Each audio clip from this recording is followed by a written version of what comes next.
Buenas, bienvenidos a esta clase, a este tiempo de entrenamiento bíblico. Estamos llegando ya al final de este discipulado, nos queda esta clase y una más. El tema de hoy es el futuro. Antes de entrar ya en el tema, voy a leerles un salmo de, de gozo, de protección divina, un salmo muy bonito, muy apropiado, y con lo cual pues les deseo a todos ustedes un buen día y gracias por estar aquí y por escuchar este tiempo de exposición de verdades bíblicas.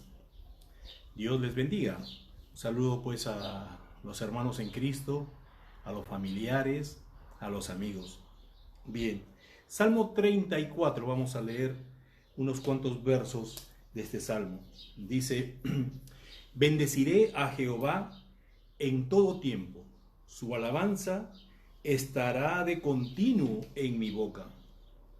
En Jehová se gloriará mi alma, lo oirán los mansos y se alegrarán. Engrandeced a Jehová conmigo, y exaltemos aún a su nombre. Busqué a Jehová y él me oyó, y me libró de todos mis temores. Los que miraron a él fueron alumbrados, sus rostros no fueron avergonzados. Este pobre clamó y Jehová le oyó y lo libró de todas sus angustias.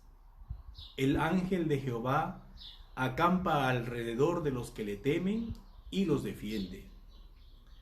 Gustad y ved que es bueno Jehová, dichoso el hombre que confía en él.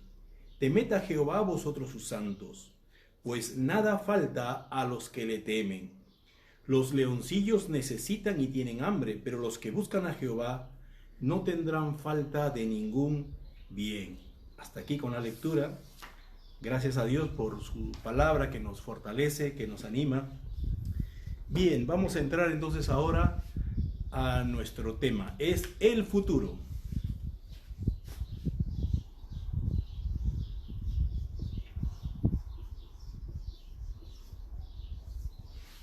Muy bien. Este tema en especial del futuro es muy interesante, buscado por muchos para saber qué es lo que dice la Biblia acerca de cosas que van a acontecer en el futuro. Y se habla mucho, eh, se especula también sobre esto, y hay quienes le añaden profecías de fulano y de sutano, pero vamos a lo que dice la palabra de Dios. Y aunque ella pues lo habla en una forma a veces figurativa, metafórica, alegóricamente, también hay cosas que son bastante literales. Entonces vamos poco a poco descubriendo qué es lo que dice la Biblia acerca de los eventos futuros, los que van a suceder. En primer lugar, nosotros creemos por fe, aunque la historia también ya lo verifica y lo certifica, que creemos por fe que Jesús vino, el Hijo de Dios, Jesús vino a la tierra, nació, estuvo con nosotros, en medio de nosotros, que fue crucificado, que resucitó, y así como Él vino una primera vez, Él ha dicho que volvería una segunda vez. Y ese es uno de los eventos futuros, pero está lleno de otros datos que vamos a tratar de ver y de analizar. Así que voy a hacer un gráfico para ir entendiendo. Pues vamos a partir de aquí, quizás hasta acá. Hasta ahí, quizás hasta acá. Una línea de tiempo.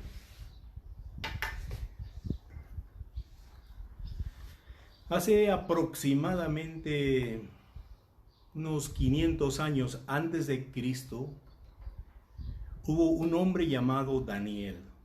Es un personaje que quiero distinguir aquí. Voy a ponerlo, a situarlo en la historia como por aquí. Aquí estuvo Daniel. Daniel, un jovencito, cuando fue apresado, llevado como esclavo por un imperio conquistador llamado Babilonia. Es que el pueblo de Dios, Israel, había cometido tantos pecados que Dios los había había emitido juicio contra ellos y había permitido que una nación grande venga y los conquiste. Entonces la parte del sur, la parte de Judá, fue conquistada por el rey Nabucodonosor. Vino Babilonia y pues conquistó la ciudad. Hubieron matanzas, lógico, como en toda guerra, y mucha gente fue llevada como esclavos, como servidores y siervos a Babilonia, y también seleccionaron a jóvenes de buenas familias para que los entrenaran, para que fuesen parte de la élite, de los consejeros, de gente que aconsejaba al rey. Y a estos jóvenes pues los iban a preparar de una forma especial en toda la ciencia que se conocía en ese entonces, y en medio de esos jóvenes estaba Daniel. Y Daniel fue apresado, fue hecho eunuco, jovencito, es decir, no pudo ya tener familia. Lo educaron en la astrología y como Dios estaba con él, fue uno de los que se destacó más que el resto.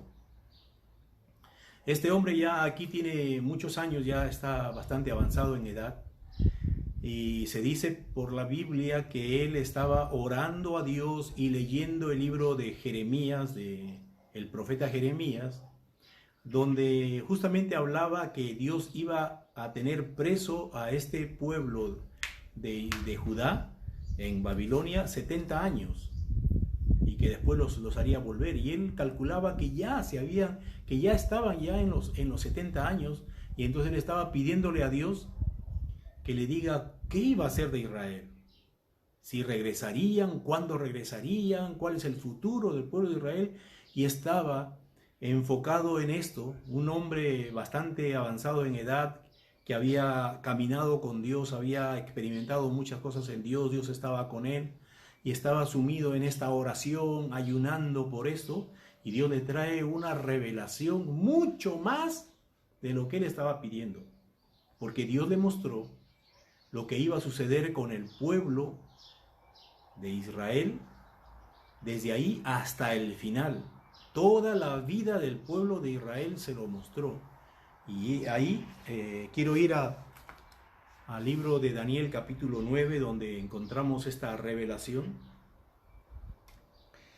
Daniel capítulo 9, desde el verso 24. Escuchen lo que dice así: la respuesta que Dios envió a través de un ángel, del ángel Gabriel, a Daniel, y le dice: 70 semanas están determinadas sobre tu pueblo. ¿Cuál es su pueblo de Daniel? Pues el pueblo de Israel, Judá, en este caso, el pueblo del sur. 70 semanas están determinadas sobre tu pueblo y sobre su santa ciudad. ¿Cuál es la santa ciudad? Jerusalén, la capital. Dice, para terminar la prevaricación y poner fin al pecado y expiar la iniquidad, para traer la justicia perdurable y sellar la visión y la profecía y ungir al santo de los santos. Les da algunas razones aquí acerca del tiempo de duración que iba a tener el pueblo de Israel y lo que iba a suceder en ese lapso de 70 semanas. Y le dice: sabe pues y entiende que desde la salida de la orden para restaurar y reedificar Jerusalén hasta el Mesías príncipe, habrán 7 semanas y 62 semanas se volverá a edificar la plaza y el muro en tiempos angustiosos. Vamos un poquito a hacer nuestros, a señalar algunos puntos. Le dice el ángel como respuesta que 70 semanas estaban determinadas para el pueblo. Entonces, vamos a poner aquí 70 semanas. Pero según el entendimiento de Israel, un día se puede contar como un año. Entonces está hablando de 70 semanas de años, es decir, de 490 años. 70 semanas van a equivaler a 490 años. Si se toma un día por año, son 70 semanas, 70 por 7, 490 años. Muy bien. Después le dice, sabe y entiende que desde la salida de la orden para reedificar Jerusalén, es decir, mientras Daniel estaba orando, Dios le dijo que iban a dar una orden para que el pueblo de Israel que estaba cautivo regresase a reedificar la ciudad de Jerusalén, que lo habían dejado destruida, todo ese muro que protegía la ciudad derribado, la ciudad pues derribada, ¿no? Entonces eso sucede en el tiempo de Nehemías. Nehemías era un sacerdote que servía de copero al rey Artajerjes, y él también, Nehemías, escucha noticias de gente que iba y venía, y él preguntaba, ¿y cómo está Jerusalén? Y le decían, Jerusalén no existe, está arruinado, todo está destruido, está en ruinas. Entonces le entra un pesar a Nehemías, y Nehemías, cuando va en eso a servirle la copa de vino al rey, el rey lo mira triste y le dice, ¿qué te pasa? Y él le cuenta que él siente un profundo pesar por su nación, por Jerusalén, que estaba arruinada. Entonces el rey le dice, ¿qué es lo que quieres que yo haga? Y él le dice, envíame por favor a ir a reedificar los muros y la ciudad, y yo volveré. Y le pregunta, ¿y cuánto tiempo te vas a demorar? Y él había hecho sus cálculos ya, de qué es lo que necesitaba, cuánto es el tiempo que requería, y el rey le autoriza que vaya a reconstruir Jerusalén. Desde esa vez se cuenta, según lo que dice aquí, desde la salida de la orden para restaurar y reedificar Jerusalén hasta el Mesías príncipe, habrá 7 semanas y 62 semanas. Muy bien, eso quiero notar aquí. Entonces, aquí está la orden de este rey Artajerjes, para que vayan a edificar. Es el punto de partida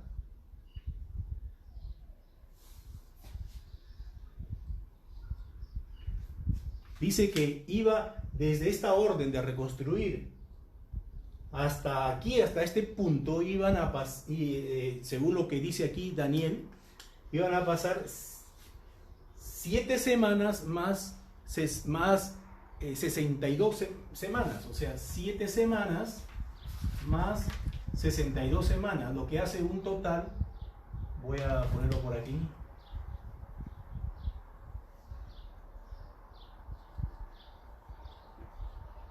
69 semanas ya se van a invertir desde la orden de reconstruir Jerusalén hasta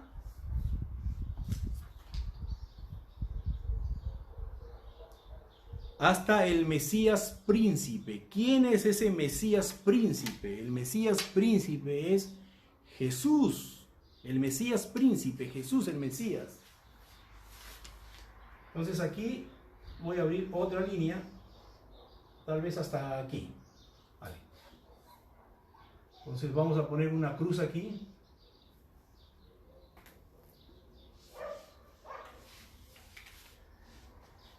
Desde la orden para reedificar Jerusalén hasta el Mesías príncipe iban a transcurrir 69 semanas, lo que hace un total de 483 años que transcurrieron aquí.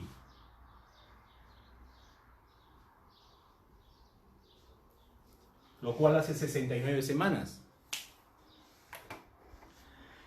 Y justo, esto es una profecía como 500 años antes de lo que iba a ocurrir. Y matemáticamente, de una forma extraordinaria como son las profecías de Dios, se ha cumplido. Justo la fecha cuando el rey Artajerjes dio la orden para que reconstruya, hasta que vino Jesús, han pasado 483 años exactamente. ¿Qué más dice?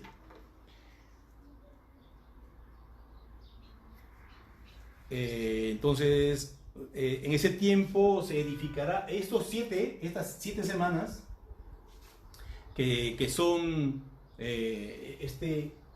49 años, demoraron en construir los muros y reedificar la ciudad. Se tomaron ese tiempo, y después pues ha habido una serie de hechos aquí que ha ocurrido.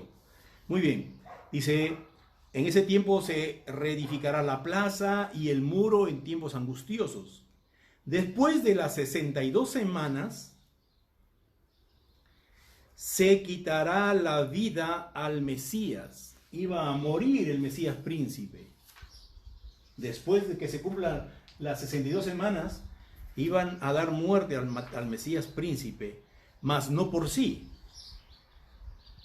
Y el pueblo de un príncipe que ha de venir destruirá la ciudad y el santuario, y su fin será con inundación hasta el fin de la guerra. Durarán estas devastaciones. Y por otra semana confirmará el pacto con muchos. Vale, un alto aquí. 69 semanas. De las 70 ya se han dado. Para que se completen las 70 semanas, ¿cuánto falta? Falta una semana. Entonces, dice aquí: y por otra semana, justamente la que falta para terminar todo esto, lo vamos a poner aquí.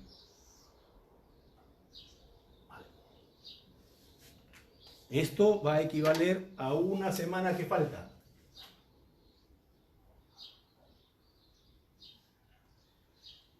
...69 más 1 hacen las 70 semanas.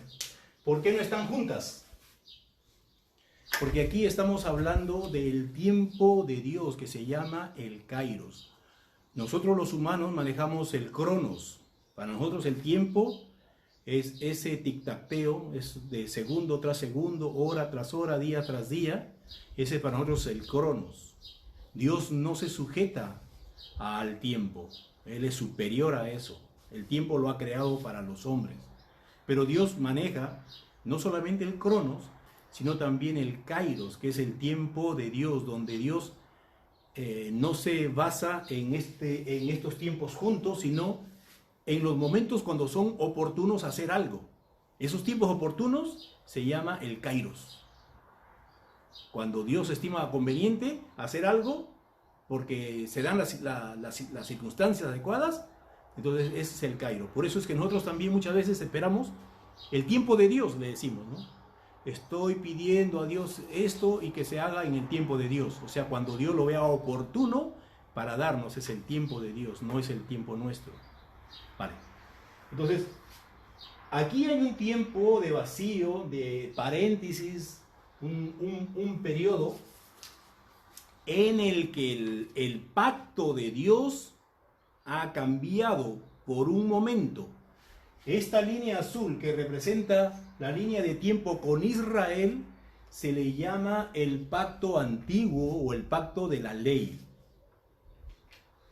Luego esta zona roja es el nuevo pacto que Jesús ha hecho ya no con Israel, sino con un pueblo nuevo que no existía antes, que se llama la iglesia. Aquí en este tiempo existía Israel y el resto del mundo, al cual se le llamaba gentiles.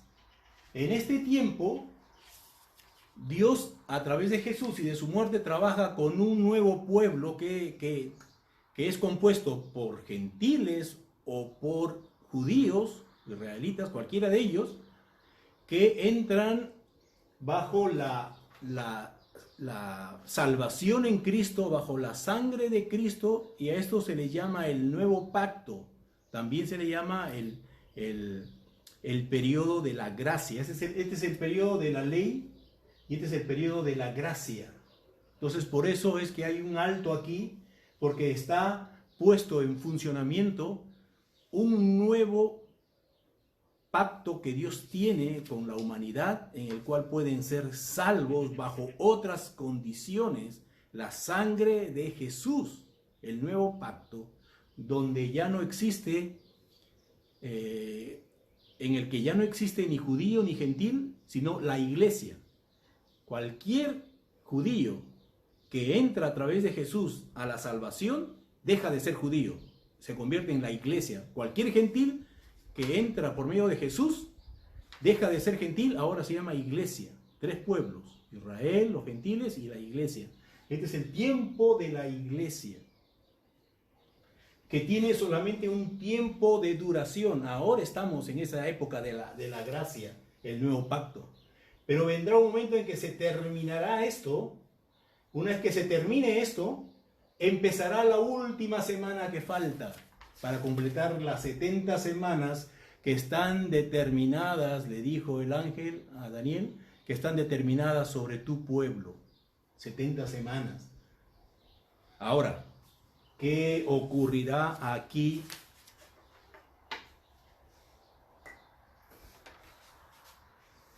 ¿Cuándo se termina este periodo de la gracia, el nuevo pacto?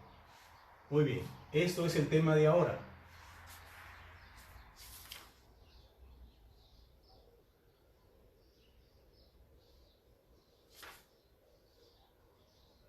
Aquí sucede un acto que está profetizado, que se llama el arrebatamiento. Este es el arrebatamiento.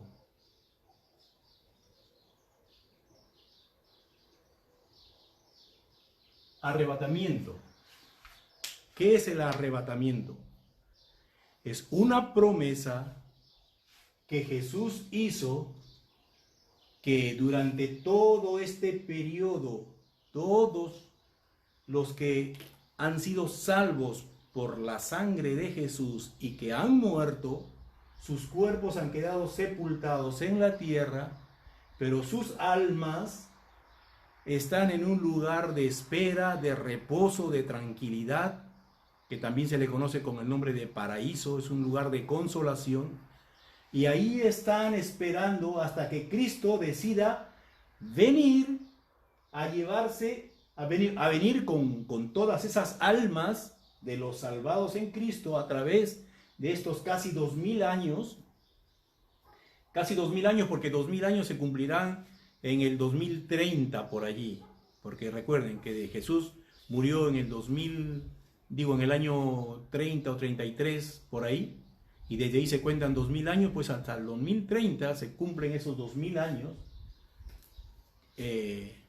No, pero eso no significa que en esa fecha vendrá, sino que estoy más o menos diciendo que han pasado ya un lapso de 2000 años y no sabemos cuándo vendrá, porque el día, la fecha no lo sabemos, nadie sabe. Pero sucederá que Jesús viene con todas estas almas de que han sido muertos en Cristo. ¿Vienen a qué? A recuperar sus cuerpos. Todos estos vienen a recuperar sus cuerpos.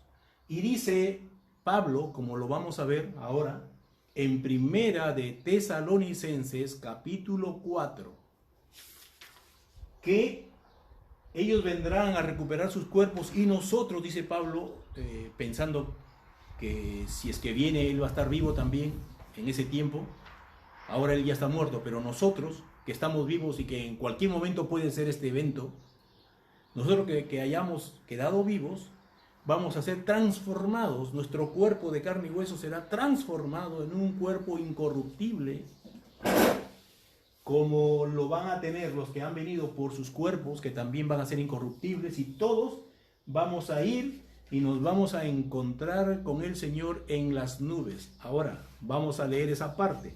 En Primera de Tesalonicenses, capítulo 4, se puede leer todo ese capítulo, pero aquí solamente voy a leer desde el verso 13.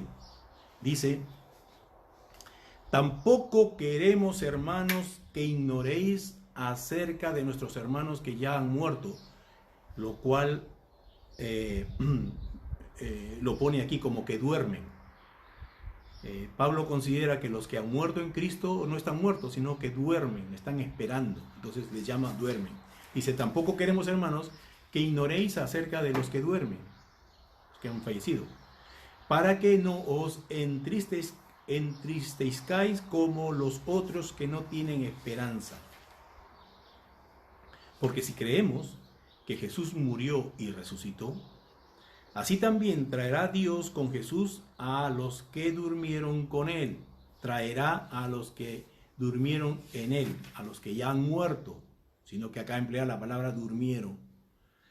Jesús traerá a todos aquellos que ya han muerto en él, por lo cual os decimos esto en palabra del Señor, que nosotros, dice Pablo, los que vivimos, en ese tiempo él estaba vivo y lo decía, los que habremos quedado hasta la venida del Señor, no vamos a preceder a los que durmieron, porque el Señor mismo, con voz de mando, con voz de arcángel, con trompeta de Dios, descenderá del cielo, y los muertos en Cristo resucitarán primero.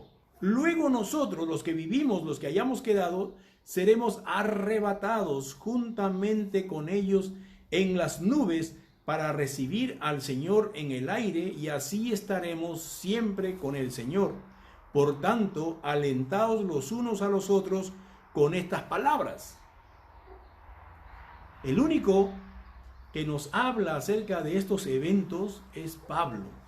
Ninguno de los apóstoles, porque Jesús no les contó acerca de estas cosas, pero Pablo, cuando fue a ese tercer cielo, el mismo Señor Jesucristo le ilustró, le enseñó todas estas cosas que iban a venir, y él lo pudo entender, lo captó y vino y nos lo enseñó. Pablo dijo: yo he visto cosas que es difícil de contar, pero él contaba lo que podía, y él había visto este evento llamado el arrebatamiento. Algunos le llaman rapto, pero esta palabra está mal usada, porque raptar significa tomar algo que no te pertenece y tomarlo con violencia, a la fuerza, con violencia. Pero arrebatamiento, en su terminología griega, significa tomar algo que te pertenece, tomarlo con autoridad, pero sin ejercer violencia. Por eso la palabra rapto está mal usada. Que Jesús no viene por algo que no le pertenece, sino por las cosas propias. Y no tiene que usar violencia, sino seguridad para llevarlo. Entonces, el arrebatamiento es uno de los eventos que estamos nosotros por ver, por experimentar. Quizás estemos muy cerca a esto o un poco lejos, no se sabe, pero es un evento que esperamos. Jesús viene por su iglesia para llevársela, y cuando la iglesia es tomada, empezará otra vez el tiempo de la ley que ha quedado suspendido. De aquí ha quedado suspendido. Entonces, cuando se va, se junta esto y se completa la última semana para que se sumen las 70 semanas que están determinadas para Israel. Y aquí es una semana de años, o sea, esto significa, aquí espera 7 años. Aquí esta duración es de 7 años. Como aquí también son de 69 semanas, que equivalen a 483 años, porque es un día por año. Muy bien. También Pablo no solamente lo dijo a los de Tesalónica estas verdades, sino también a los de Corinto. Y en Primera de Corintios capítulo 15, a partir del verso 51, dice: He aquí os digo un misterio. No todos dormiremos, o sea, no todos moriremos en el Señor, pero sí, todos seremos transformados. Nuestro cuerpo, si el Señor viene ahora y yo estoy vivo, no me puede llevar así como con esta carne y con estos huesos. Me cambia, me transforma, me tiene que glorificar. Nuestros cuerpos tienen que ser glorificados, cambiados en una sustancia que ya no es corruptible. Y los muertos vienen por sus cuerpos para que sean transformados también y tener el mismo cuerpo incorruptible, así como el Señor Jesús tuvo un cuerpo incorruptible. Después que Él resucitó, ya tuvo un cuerpo, pero que ya no murió, ya ninguna célula de su cuerpo murió. Así vamos a tener también nosotros ese cuerpo. Entonces dice, todos seremos transformados en un momento, en un abrir y cerrar de ojos, a la final trompeta, porque se tocará la trompeta y los muertos serán resucitados incorruptibles y nosotros seremos transformados, porque es necesario que esto corruptible se vista de incorrupción y esto mortal se vista de inmortalidad. Y cuando esto corruptible se haya vestido de incorrupción y esto mortal se haya vestido de inmortalidad, entonces se cumplirá la palabra que está escrita: sorbida es la muerte en victoria, cambiada es la muerte en victoria. La muerte ya no tendrá ninguna potestad sobre nosotros, seremos inmortales. Entonces, esta es la palabra que tenemos del Señor respecto a este momento glorioso en el que Jesús viene por su iglesia y nos va a llevar. Aquí en nuestras hojas dice: la Biblia enseña que en un momento no esperado, Cristo vendrá para llevar a su iglesia a su presencia. Esto se llama el arrebatamiento. Podría suceder en cualquier momento. Viene en las nubes para arrebatar a su iglesia. Esto es un evento diferente a la segunda venida de Cristo. ¿Dónde ponemos la segunda venida de Cristo? Después de esta última semana, de estos 7 años, ahí vendrá Cristo. Este se llama la segunda venida de Cristo.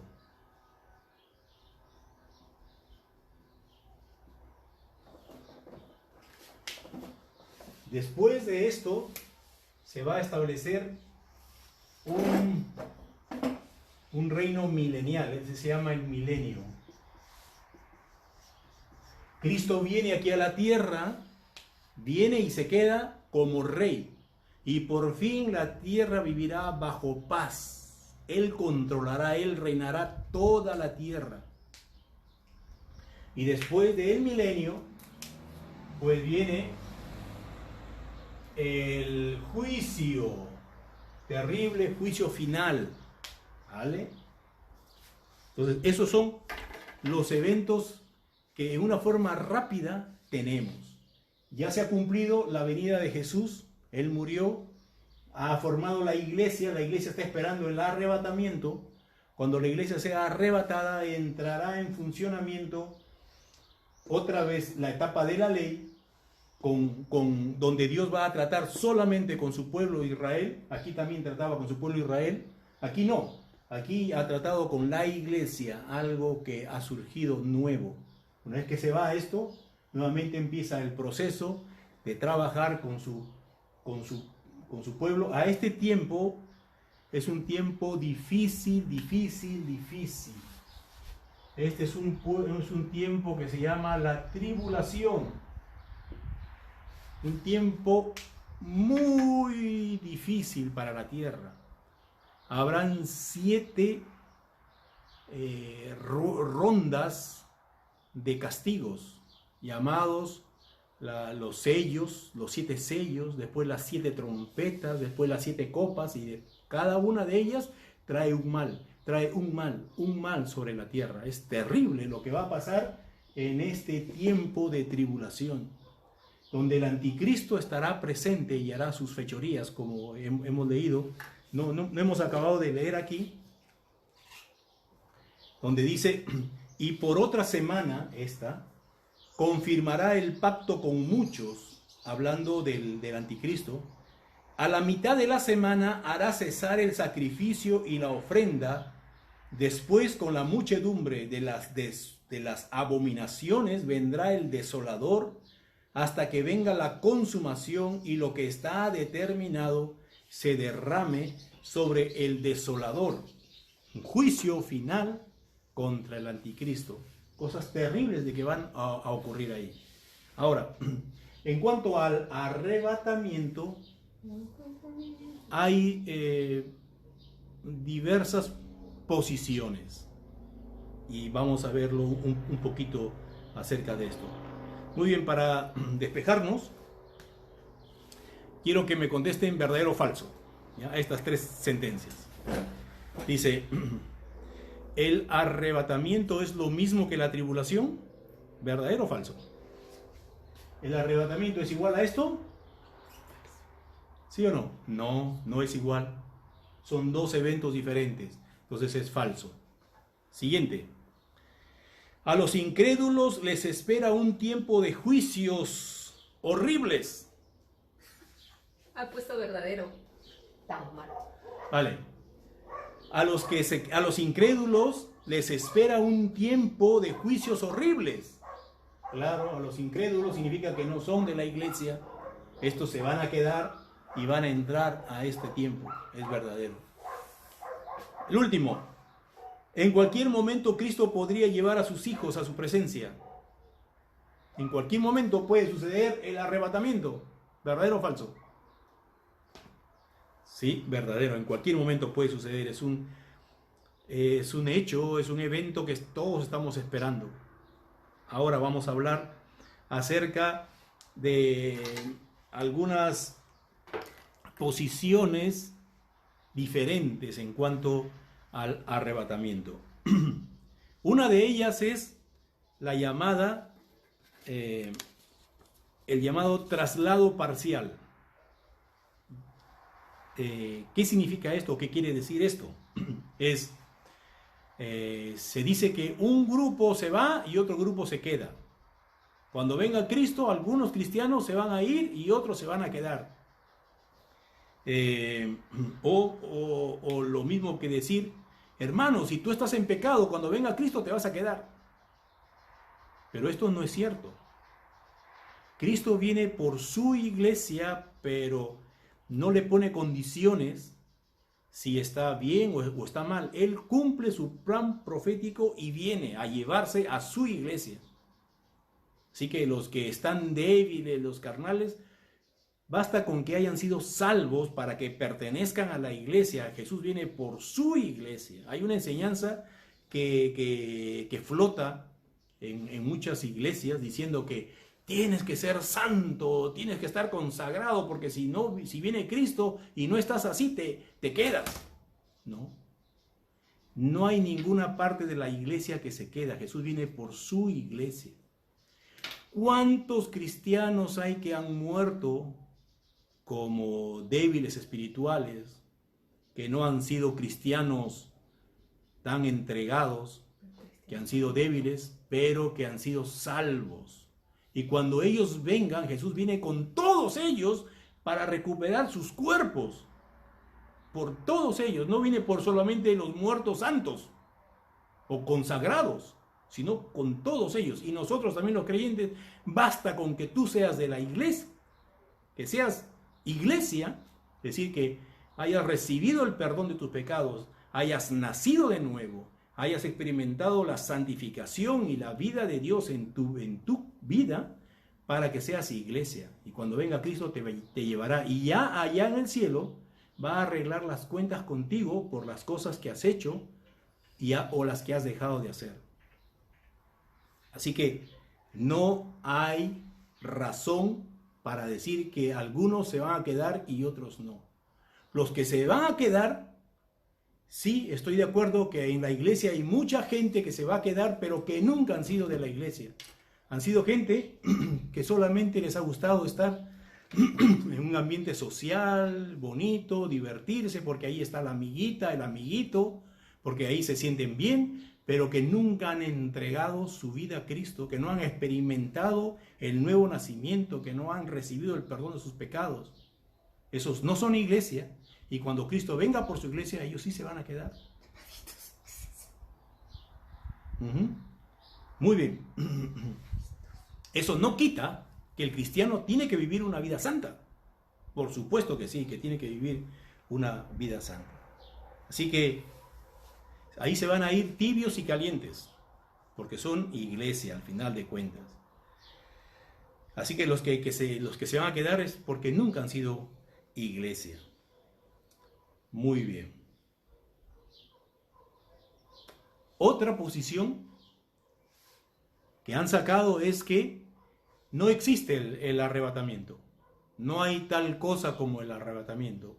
Son personas que han sacado esta conclusión porque los que defienden el arrebatamiento han basado su doctrina de que es el arrebatamiento con citas equivocadas, con citas que pues lamentablemente no estudian, no se profundizan, y entonces utilizan versículos que después otros van y los desacreditan, dicen, no, estás mal, estás haciendo una exégesis malísima, estás interpretando mal la Biblia, esos versículos no sirven, por lo tanto, se cae al piso tu posición de arrebatamiento.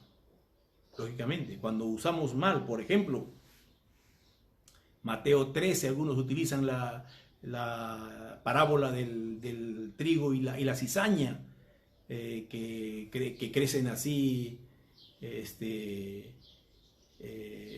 para explicar que con el cristiano está el no cristiano, pero esas parábolas están hablándole para Israel y tiene un sentido para Israel. También cuando utilizamos el de Mateo 25, de las 10 vírgenes, que algunas se van a quedar y otras se van, no está hablando ahí de la iglesia, y muy por el contrario, los que son tomados para juicio, y los que se quedan, pues se quedan para la tierra, para heredarla. Es al revés de lo que nosotros entendemos. Entonces, esa posición del arrebatamiento saca su defensa doctrinal, que no hay arrebatamiento, en alegorizaciones de la palabra de Dios.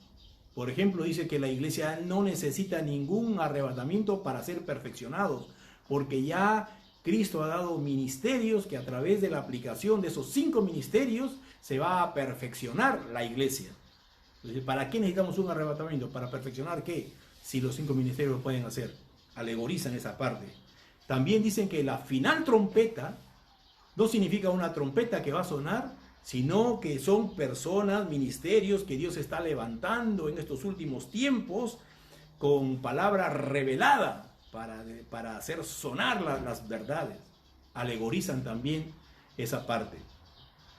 Que el anticristo no es una persona, es un sistema, y lo alegorizan también. Y que enseñan que el reino de Dios, ya estamos viviendo aquí el reino de Dios, ya estamos en el reino de Dios aquí. Pero la verdad es que si nos ceñimos en lo que Pablo nos está enseñando, nos está hablando de un evento que va a ocurrir, que no se sabe cuándo, pero que se va a dar. Y dice aquí, ¿qué sucede cuando suene la trompeta y el Señor descienda de lo alto? Según lo que Pablo nos habla en Primera de Tesalonicenses 4. Dice que los muertos en Cristo resucitarán primero. Luego, los que estamos vivos, los que hayamos quedado, seremos cambiados, transformados, seremos arrebatados y nos uniremos con los resucitados y estaremos con el Señor en las nubes. ¿Quién viene para llevarnos? ¿Quién viene para arrebatarnos? En el verso 16 dice, porque el Señor mismo, con voz de mando, con voz de arcángel, con trompeta de Dios, Él descenderá del cielo. ¿Quién viene por nosotros? Cristo nuestro Señor. Punto 3. ¿Dónde nos encontraremos con el Señor?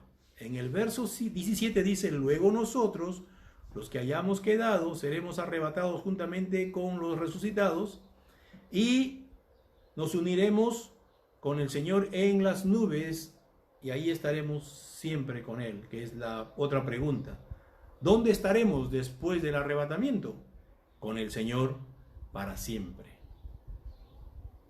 Muy bien.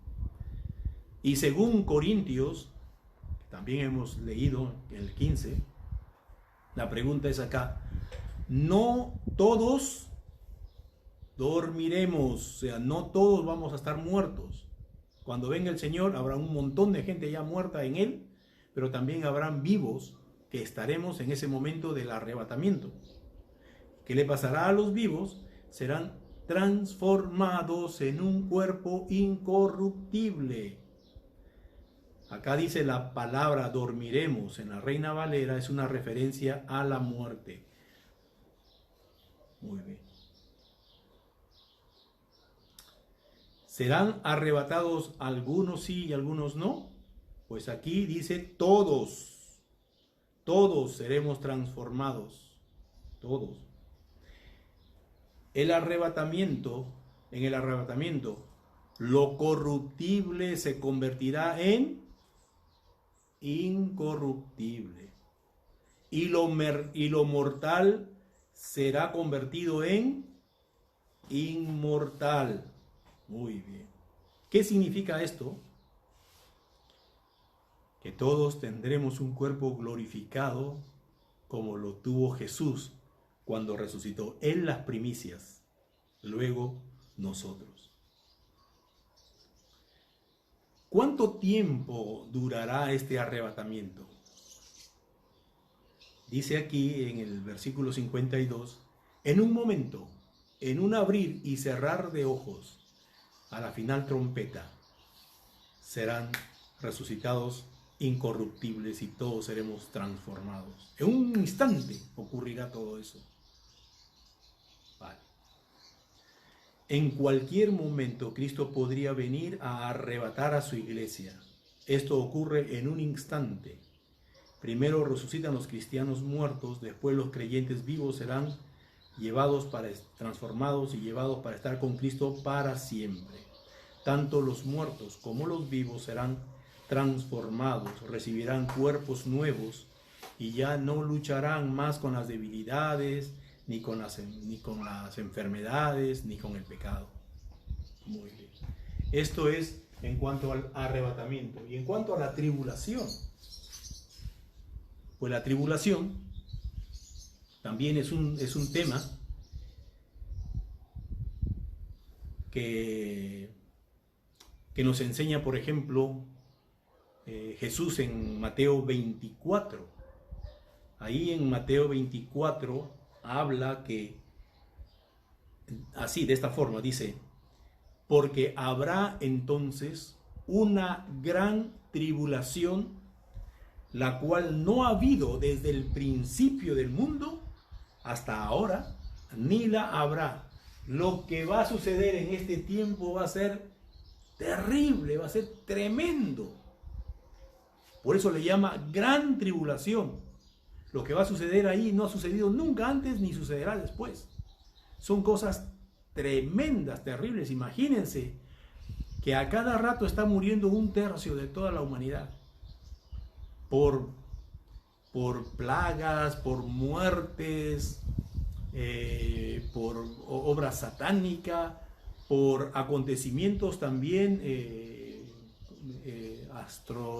¿cómo se podría decir? Que los astros van a caer, es decir, meteoritos van a venir a caer aquí, el sol se oscurecerá, va a ser terrible durante esos 7 años.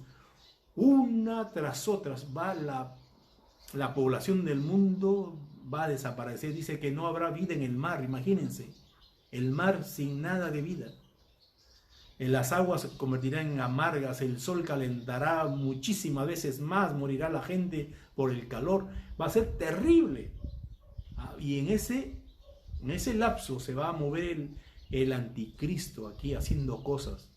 Al principio, 3 años y medio, generando una especie de paz, de tranquilidad, que todo está bien, Él es el solucionador de todo, no habrán guerras, hará pactos para que todo haya paz, pero acabados los 3 años y medio, Él mismo se proclamará como Dios y exigirá que todos le rinden a Él culto y se irá contra aquel que lo apoyó, que es la religiosidad de ese tiempo. La política y la religión se van a unir para hacer una fuerza y después Él va a ir en contra de ellos. Como está descrito pues en el Apocalipsis, son cosas que hay que profundizar más para conocerlas. Pero de lo que podemos decir, este tiempo va a ser terrible. La iglesia ya no va a estar.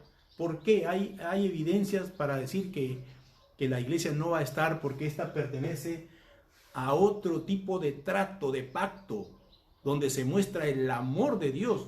Mientras que aquí en la tribulación, escuchen, cómo se le describe, cómo se le llama a este tiempo de la tribulación en diferentes partes de la Biblia, ya que este es un evento tremendo, terrible, pues la Biblia habla también en diferentes partes de ella, habla de este tiempo. Y miren cómo le llama. Le llama el día de la venganza de Dios. Hasta ahora, el hombre está haciendo lo que quiere.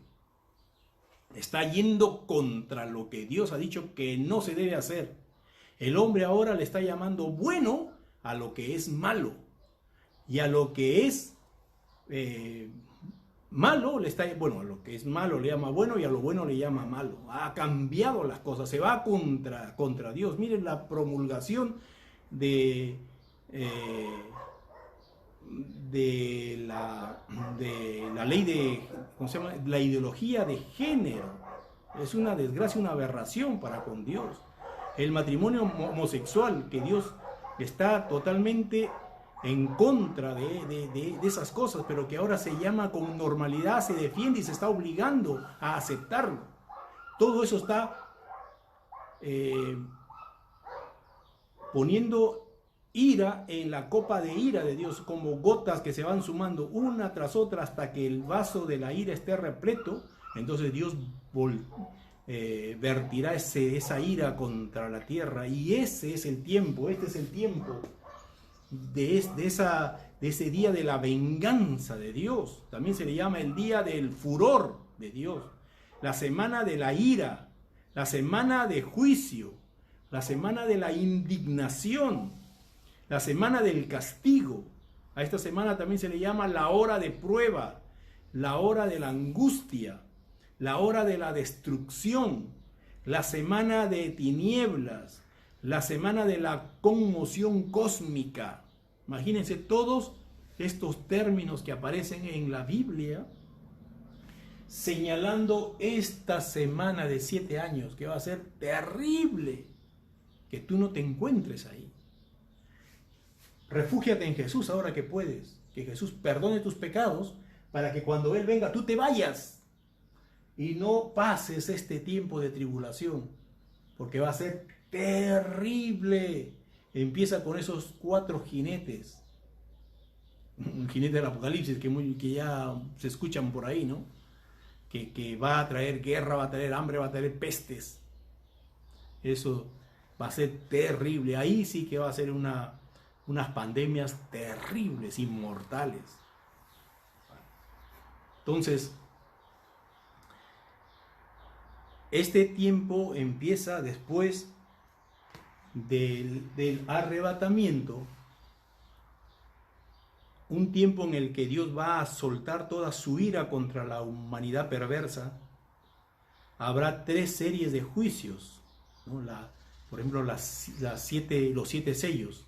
Después de cada sello, un castigo para la tierra, un castigo para la tierra. Acaban los sellos, empiezan las trompetas. Después de cada trompeta hay un castigo, hay un castigo, hay un castigo. Después las copas, después de cada copa un castigo, 7 copas. Bueno, esto incluye guerras, hambre, muerte, plagas, terremotos. La tercera parte de toda la zona verde desaparecerá. El agua potable y el mar serán destruidos. La gente será atormentada por muchas de las cosas que van a venir. El mundo entero caerá bajo el dominio del anticristo. Muchos de los que desean seguir a Dios en ese tiempo serán perseguidos y los matarán. Habrá persecución terrible contra Israel. Israel sufrirá mucho en ese tiempo. Las naciones se unirán para darle guerra, y Jesús dijo que los iban a perseguir y los iban a exterminar a muchos de ellos. Eso significa que van a morir muchos judíos en ese tiempo también. Muy bien. Habrá también muchas religiones falsas y muchas de ellas dedicadas a adorar al anticristo.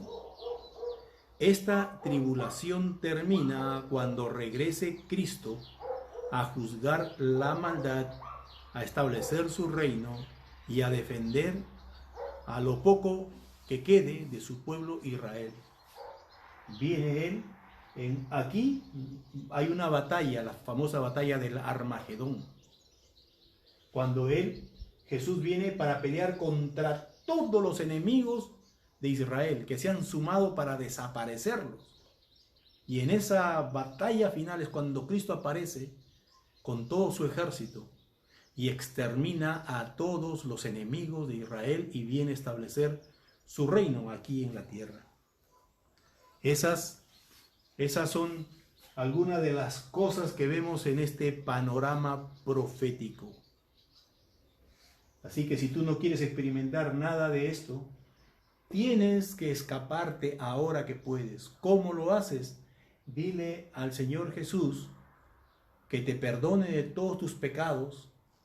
Dile que quieres ser parte de Él para que tú puedas ser parte de la iglesia que se va y no experimenta la tribulación. Pero no lo hagas por escapar de estas cosas terribles.